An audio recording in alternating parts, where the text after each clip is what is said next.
परम मंगलमय परमेश्वर अखिलेश्वर भगवान श्याम सुंदर श्रीहरि का वाणीमय मूर्ति श्रीमद् भागवत महापुराण, यहाँ स्थापित हुनुभएका समस्त देवगण एवं श्रीमद् भागवत महापुराण को दिव्य कथा प्रवचनलाई पूजा समिति को फेसबुक मार्फत श्रवण गरिरहनुहुने समस्त भक्तवृन्द, हामीहरू श्रीमद् भागवत महापुराण का चतुर्थ स्कंद का 12औं अध्यायमा रहेका छौं र भर्खरै हामीले मूल पाठ पारायण श्रवण गर्यौं।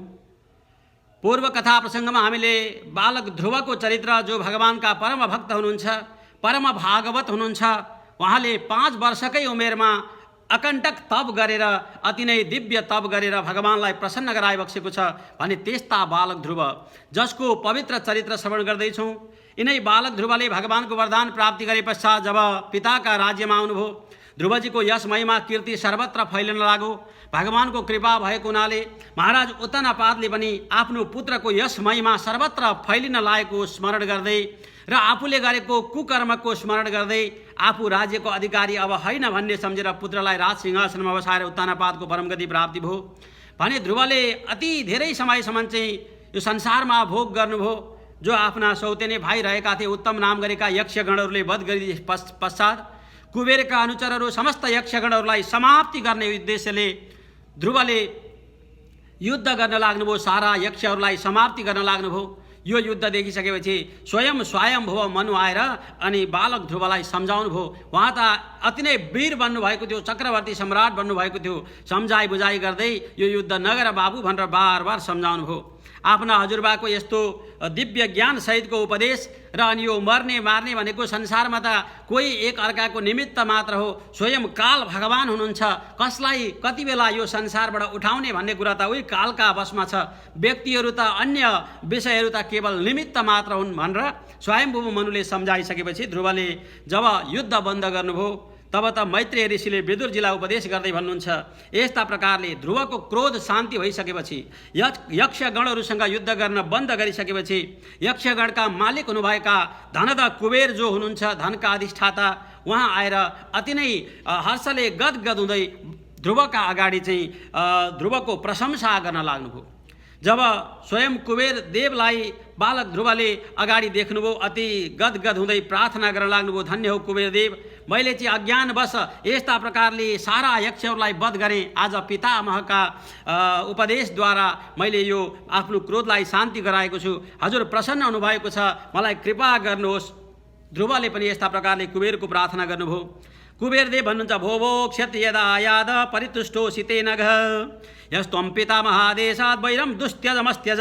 यस्तो अति नै क्रोधले युक्त हुनुभएको अवस्थामा पनि हे क्षत्रिय कुमार, हे ध्रुव, तपाईले आफ्नो क्रोधलाई शान्ति गराउनु भएको छ र यो युद्धलाई बन्द गराउनु भएको छ। म अति प्रसन्न छु। आज स्वयं धनद कुबेरले पनि आएर ध्रुवको सम्मान गर्दै भन्नुभयो, परम भक्त हुनुभएका भगवानका परम भक्त, जो बाल्यावस्थादेखि नै सर्वदा हरिका श्री चरणारविन्दको चाहिँ भजन गर्ने, भक्ति गर्ने, अनि त्यो 5 वर्षको अति नै कलिलो उमेरमा त्यस्तो दुष्कर तप गरेर परमात्मालाई प्रसन्न गराउने तपाईँ त अति नै धन्य हुनुहुन्छ भनेर बारम्बार सम्मान गर्नुभयो।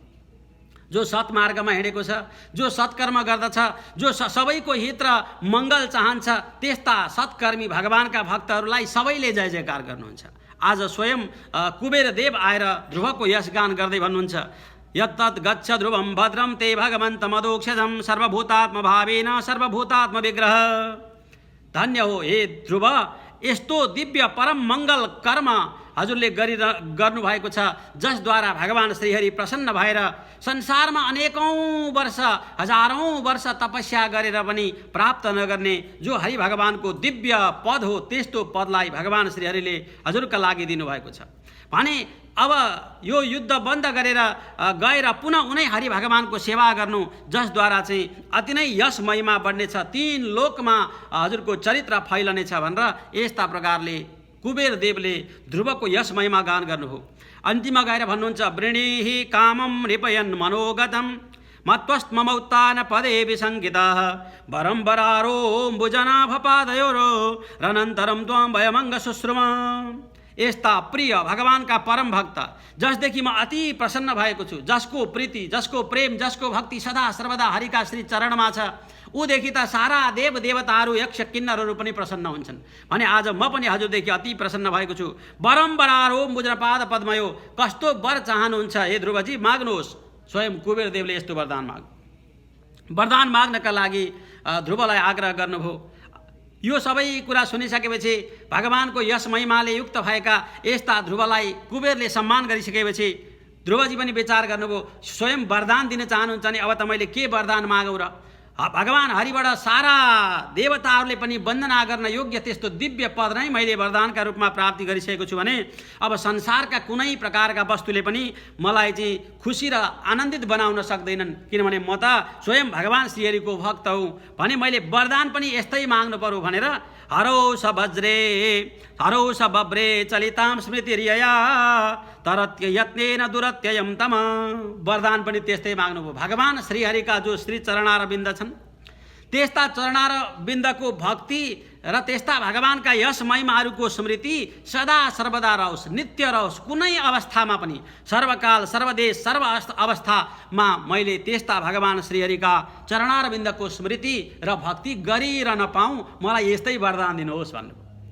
भगवानका भक्तले संसारका अरू सबै वस्तुलाई तुच्छ मान्छन् भनेर त हामीले पहिले पनि श्रवण गर्यौँ, किनभने भगवानका भक्तले के चाहन्छन् भन्दा धनम मदीयम तव पाद पङ्कजम, मेरो सबैभन्दा ठुलो धन भनेको त हे प्रभु हजुरका श्री चरणारविन्दको सेवा हो भन्ने माग्दछन्।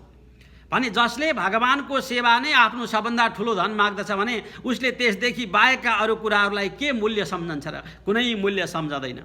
आज ध्रुवजीले पनि 36,000 वर्षसम्म आफ्ना कुनै इन्द्रियहरू विकल बनेनन्, कुनै प्रकारका शरीरका शक्तिहरू ह्रास भएर गएनन्, भगवानका कृपाले गर्दा स्वस्थ तन्दुरुस्त रहनुभयो। 36,000 वर्ष पृथ्वीमा राज्य गर्दा पनि भगवत कृपाद्वारा उहाँमा कुनै प्रकारको त्यस्तो अशक्तता आएन भने त्यस्ता ध्रुवलाई संसारका अरू कुन वस्तुले सुखी तुल्याउन सक्थ्यो र? उहाँले भन्नुभयो, हे कुबेरदेव मलाई चाहिँ भगवानका श्री चरणारविन्दको भक्ति सदा रहोस् भन्ने यस्तो वरदान दिनुहोस्। कुबेर पनि अति प्रसन्न हुनुभयो। धन्य होस् जो भक्ति भगवानको नित्य गरिरहनु भएको छ, हे ध्रुवजी यो अखण्ड बढेर जाओस्, सदा सर्वदा अखण्ड रूपमा रहिरहोस्, अविरल बढ्दै जाओस्, यस्ता प्रकारले आशीर्वाद दिनुभयो। तब त कुबेरजी अन्तर्ध्यान भएर गइसकेपछि विचार गर्नुभयो ध्रुवले, अब म के गरौँ त, आफ्नो राज्यमा फर्केर जान्छु अनि सबैलाई पनि सत्कर्म गर्न प्रेरित गर्दछु, यज्ञ गर्दछु, दान गर्दछु भनेर अनि आफ्नो दरबारतिर फर्कनुभयो। द्रव्य क्रिया देवतानां कर्म कर्म फलप्रदम सर्वात्मन्यच्युतेवर सर्वे ते ब्रोगां भक्तिमुद्वहन् ददर्शात्मनि भूतेषु तमेवास्ति स्थितं विभुम्। आफ्नो हृदयमा भगवानलाई नित्य स्थापित गरेर उनै परमात्माको स्मरण गर्दै गर्दै अनेक प्रकारका दान गर्नुभयो, यज्ञ गर्नुभयो। क्रतुभिर भूरि दक्षिणै भनिएको छ। यति धेरै यज्ञ गर्नुभयो, त्यो यज्ञमा पनि लोभ गरेर कन्जुस्याइ गरेर यसो अरूका लागि देखाउनका लागि यज्ञ गर्ने होइन। संसारमा व्यक्तिले कर्म गर्दछ अनि यत्रो भव्य रूपले आयोजना गर्दछ अनि अन्तिममा मुठी बाँध्दछ भने त्यो गरेका कर्मको कुनैको फल प्राप्ति हुन, बरु जे गर्दछ खुला हृदयले गर्नु, जति सक्दछ त्यति गर्नु, तर खुला हृदयले। कतै लोभ लालचा आसक्ति राखेर गणना गर्दै मैले यसमा यति खर्च गरेँ, गाईदान गर्दा यति गरेँ, दक्षिणा गर्दा यति गरेँ, ब्राह्मण भोजनका लागि यति गरेँ, अन्य चेलीबेटी दाजुभाइ दिदीबहिनी इष्टमित्रहरूको स्वागत सम्मानमा यति खर्च गरेँ भनेर हिसाब राखेर सत्कर्म गर्दछ भने त्यो बेकार हुन्छ सबै। श्रम एव हि कमलाम केवलम भनेको छ। अब त अल्पम वा बहुवेति वा गणनाम नैव कारयेत् पुराणहरूले भन्दछन्। सत्कर्म गर्दाखेरि मैले कति गरेँ भन्ने कुरा गणना नगरियोस्। कर्णले दान गर्दाखेरि जति आउँछ एकैचोटि दान गर्नु, त्यो उहाँको दानको महिमा कत्रो छ। बलिराजको यस्तै चरित्र रहेको छ भने आज यहाँ ध्रुवजीको पनि यज्ञमा यस्तै महिमा गान गरेको छ। अथ अय यजत यज्ञेशम क्रतुभिर भूरि दक्षिणै, यस्ता विशाल यज्ञद्वारा यज्ञेश भगवानको आराधना गर्नुभयो र त्यसमा अति धेरै धेरै दान दक्षिणाहरू पनि गर्नुभयो। ब्राह्मणहरू पनि प्रसन्न भएर जय होस् जय होस् जय होस् भन्दै यस्ता प्रकारले चाहिँ अगाडि बढ्नु। अति आनन्द भयो ध्रुवलाई। धेरै समयसम्म भगवानको सेवा आराधना गर्नुभयो, पितृहरूका तर्पणादि कार्य गर्नुभयो। ब्राह्मण भक्त हुनुहुन्थ्यो, शील स्वभावले युक्त भएका हुनुहुन्थ्यो, दिन दुखीहरूका सेवक हुनुहुन्थ्यो। अब त धर्म मर्यादा जो रहेको छ त्यो कुनै कुरालाई पनि उहाँले उल्लङ्घन गर्नुहुन्थ्यो। यदि कसैले धर्मको उल्लङ्घन गर्दछ भने त्यसको पतन त्यसै दिनबाट सुरु हुन्छ।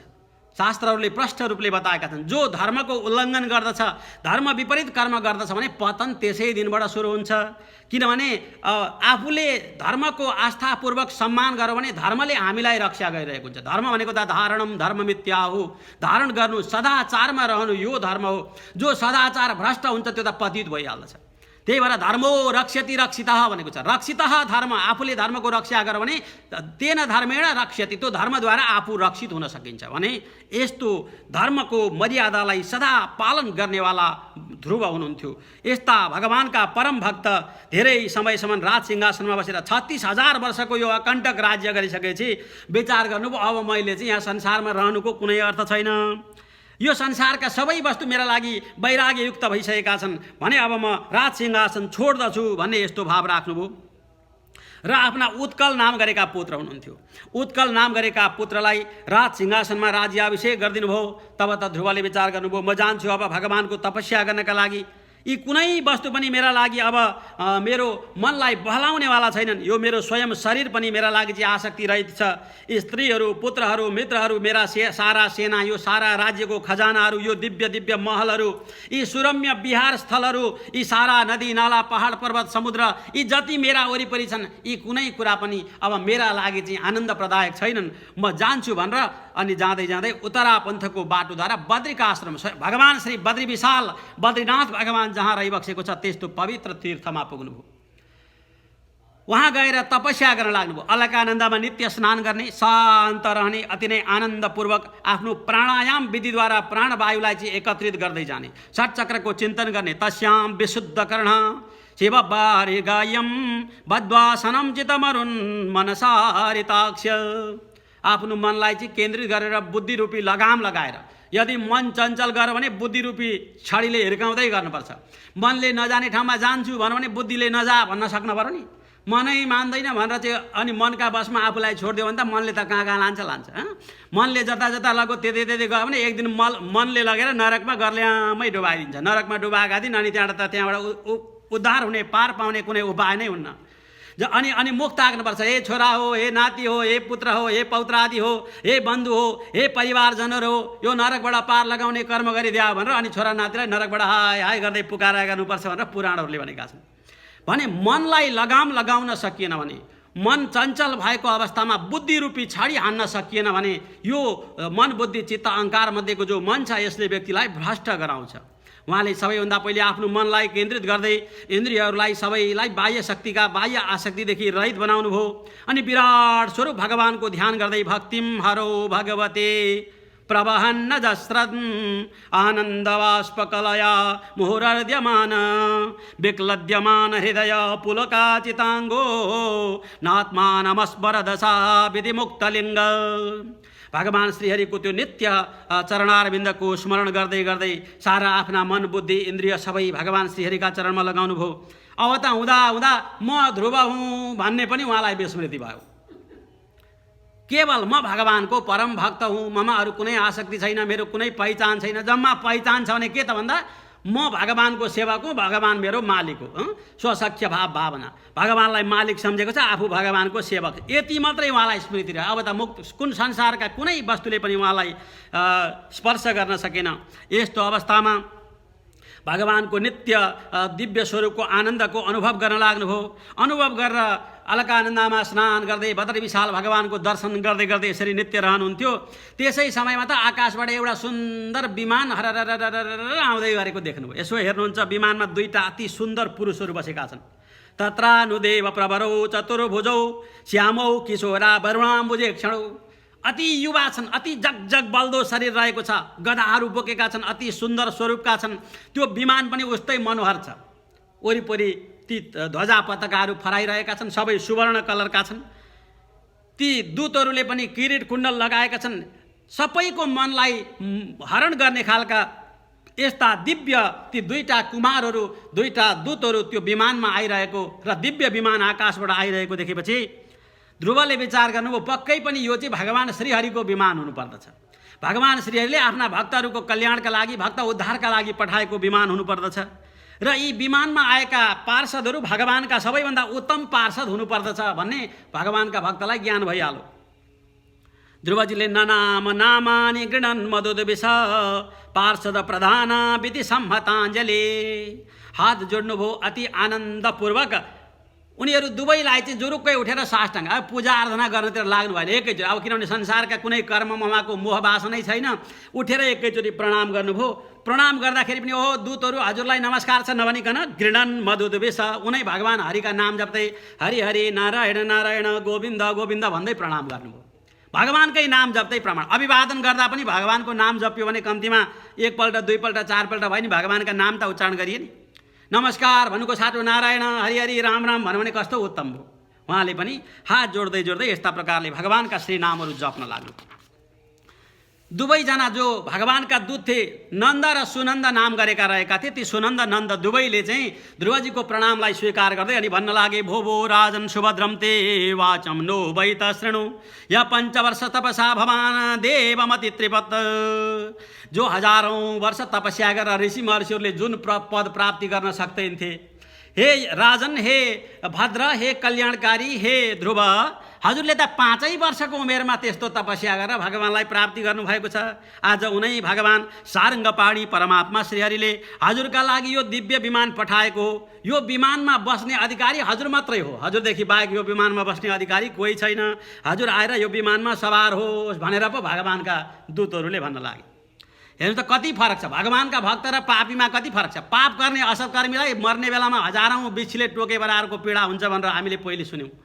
यमराजका दूतहरू आउँछन् पासले कसेर चाहिँ अब त त्यो दीर्घम लामो लामो बाटोमा दण्ड्यम राजभटा यथा, जसरी पापीलाई दण्ड दिँदै दिँदै पुलिसले सिपाहीले पिड्दै पिड्दै लान्छन् त्यसरी लान्छन् पापीहरूलाई, जो पूर्व प्रसङ्गमा पूर्व अध्यायहरूमा श्रवण गरियो। यहाँ भगवानका भक्तको गति ध्रुवलाई आज भगवानकै स्वयं दूत आएर भन्नुहुन्छ यो विमानमा बस्ने योग्य अधिकारी संसारमा अरू कोही छैन, हजुर मात्रै बसिहाल्नु सार। आतिष्ठ जगताम मन्यम तद्विष्णु परमं पदम। यो विमानमा बसेर यस्तो पदमा जानुहोस् तद्विष्णु परमं पदम, जुन भगवान विष्णुले सिर्जना गरेको दिव्य ध्रुव पद सत्य पद, जहाँ चाहिँ ऋषि महर्षिहरू पनि परिक्रमा गर्नुहुन्छ, जहाँ चाहिँ सूर्य चन्द्रमाले पनि जुन पदलाई सदा परिक्रमा गर्दछन् त्यस्तो दिव्य पदमा हजुर गएर बस्ने हो। ध्रुवजी आएर बस्नुहोस् भनेपछि त ध्रुवजीले साष्टाङ्ग दण्डवत गर्नुभयो। अलकानन्दामा गएर स्नान गर्नुभयो। भगवान बद्री विशाललाई गएर पुनः साष्टाङ्ग दण्डवत गर्नुभयो। दिव्य अलङ्कार आभूषणहरू धारण गर्नुभयो। वैकुण्ठ जाने योग्य आफ्ना गहनाहरू पोसाकहरू पनि लगाउनु भयो। किनभने जहाँ गइन्छ जुन ठाउँमा देश अनुसारको भेष भनिन्छ नि, अब भगवानको लोकमा जाँदा भगवान जस्तै भनेर जानुपर्ने। मठ मन्दिर गएको छ ओहो एकदमसँगले चाहिँ भूत जस्तो बनेर गयो भने मठ मन्दिरमा देवताले आशीर्वाद दिनुहुन्न। देवो भूत्वा देवम यजेत भनेको छ। आफू यदि देव देवताको आराधना गरिन्छ भने आफ्नो स्वरूप, आफ्नो पोसाक, आफ्ना चाहिँ बोली वचन, आफ्नो व्यवहार पनि त्यो देवताको जस्तो हुनुपर्छ, तब त्यसको फल प्राप्ति हुन्छ। हामीले पनि विचार गर्न पर्दछ हामी कहाँ जाँदैछौँ। पार्टीमा जाँदैछ, रमाइलो गर्न जाँदैछ, कहीँ जाँदैछ त्यसको छुट्टै कुरा हो। तर यदि मठ मन्दिर देव देवालय जाँदैछ भने त्यहाँ जानका लागि आफू कस्तो भएर जाने भन्ने कुरा चाहिँ अलिकति सोच्न पर्दछ। यहाँ आज ध्रुवजीले पनि त्यही अनुसार चाहिँ आफू वैकुण्ठ जाने भएपछि त दिव्य वैकुण्ठका लागि उचित हुने खालका यस्ता वस्त्र आभूषणहरू अलङ्कारहरू कृताभिषेक कृत नित्य मङ्गलो मुनिन प्रणम्यासिजमभ्यवादेन। अनि त्यस पछाडि चाहिँ त्यहाँ भएका ऋषि महर्षिहरू सबैलाई अभिवादन गर्नुभयो, साष्टाङ्ग गर्नुभयो, शिर झुकाई सबैसँग आशीर्वाद लिनुभयो। आफूले आफू नम्र भएर शिर झुकाएर कोहीबाट आशीर्वाद लिन्छ र अनि मान्यहरूले अति हर्षले गदगद भएर आशीर्वाद दिन्छन् भने त्यो सदा सत्य हुन्छ। सबै त्यहाँ भएका जति देव गन्धर्वहरू थिए आकाश मार्गमा पुष्पवृष्टि गर्ने, बाजा गाजा गर्ने, यस्तो गर्न लागे। दिव्य विमानमा बसेर जब जान लाग्नु भएको थियो, काल त अब मनुष्यको शरीर धारण गरेपछि कालले त जसलाई पनि आक्रमण गर्छ। जो जन्मिन्छ त्यसको मृत्यु निश्चित छ, शास्त्रले भन्दछन्। कालले आएर सिधै आक्रमण गर्न सकेन, मूर्तिका रूपमा काल प्रकट भएर हे ध्रुवजी तपाईँ पनि कालका बसमा हुनुहुन्छ, मलाई नछोइकन कहाँ जान सक्नुहुन्छ भनेर कालले भनेछ। भगवानले पहिले नै आशीर्वाद दिनुभएको थियो सशरीर तपाईँ जान पाउनुहुन्छ दिव्य ध्रुव पदमा भनेर। अब त कालले त्यसो भनिसकिदिए ल भइगयो तिमीले मलाई त छुन सक्दैनौ किनभने म भगवानको भक्त हुँ, म तिमीलाई छोइदिन्छु भनेर स्वयं कालका मूर्तिका रूपमा अगाडि उपस्थित भएको काललाई ध्रुवजीले टेकिदिनु भयो। कालका टाउकामा आफूले चाहिँ टेकेर अनि विमानमा चढ्नुभयो। भगवानका भक्तको गति। अरूलाई काल ल्याएर एकैचोटि झ्वापै चाहिँ स्यालले कुखुरो समाते यस्तो पार्छ। यता ध्रुवजीले चाहिँ काललाई टाउकोमा टेकेर अनि त्यहाँबाट विमानमा चढ्नु भयो र हरर वैकुण्ठ जान तयारी हुनुभयो। जान लाग्दा आमाको सम्झना अब ओहो मैले मेरी आमा सुनीतिलाई कसरी एक्लै यो संसारमा छोडेर जान सक्दछु, म त जान सक्दिनँ आफ्नी आमालाई छोडेर भनेर मनमा मात्रै के सम्झिनु भएको थियो। भगवानका दूत नन्द सुनन्दले बुझिहाल्नुभयो मनको कुरा, भन्न लाग्नुभयो ओहो धन्य हो हे ध्रुवजी, तपाईँ जस्ता ज्ञानवान तपाईँ जस्ता भक्त कि आमाको कहाँ अगति हुन्छ र। एक मात्रै सत्पुत्र भयो भने 21 कुल तर्दछन्, तपाईँकी स्वयं आमा त नतर्ने कुरै भएन। हेर्नुहोस् त तपाईँकी आमा जाँदै हुनुहुन्छ भनेर उत्तर दिशातिर देखाइदिनु भएको त आफू बसे जस्तै दिव्य विमानमा आमा पनि हरर वैकुण्ठ पो जाँदै हुनुहुँदो रहेछ। लो जाओस् मेरा सबै कर्तव्य पुरा भए भनेर ध्रुवजी पनि बडा आनन्दपूर्वक त्यो दिव्य पद ध्रुव पद उत्तर दिशातिर गएर ध्रुवलोकमा गएर सदा सर्वदा ध्रुव तारका रूपमा स्थापित हुनुभयो। नारदजीले यस्तो परम पवित्र ध्रुवजीको चरित्रलाई चाहिँ प्राचीनवरी नाम गरेका राजाका पुत्रहरू जो रहेका थिए प्रचेतागणहरू उनीहरूका यज्ञशालामा गएर यस महिमा गाउनु भएको थियो। भने भक्तवृन्द जसले यो ध्रुवजीको चरित्रलाई यदि कसैले सुन्दछ भने अनुभव गर्दछ भने ध्रुवजीको नाम मात्रै उच्चारण गर्दछ भने बाल्यावस्थादेखि लिएर अन्तिम अवस्थासम्म गरेका सबै पापहरू समाप्ति भएर जान्छन्। यदि कसैले पौर्णमास्याम शनिबाल्याम द्वादश्याम श्रवणे अथवा पूर्णिमाका दिनमा औँसीका दिनमा द्वादशीका दिनमा यो कसैले सुन्दछ सुनाउँदछ भने त्यसको पनि आत्मा शुद्ध हुन्छ पवित्र हुन्छ भनेको छ। कस्तो संयोग आज हाम्रो औँसीकै दिन हामीले पनि सुन्न पायौँ। यो औँसीका दिन सुनाउँदा मात्रै सुन्दा मात्रै पनि त्यसका सबै अमङ्गल समाप्ति हुन्छन् भनेको छ। यो स्वरश्राद्धको आज अन्तिम दिनको अमावस्यामा हामीले यस्तो पवित्र ध्रुव चरित्रलाई श्रवण गऱ्यौँ।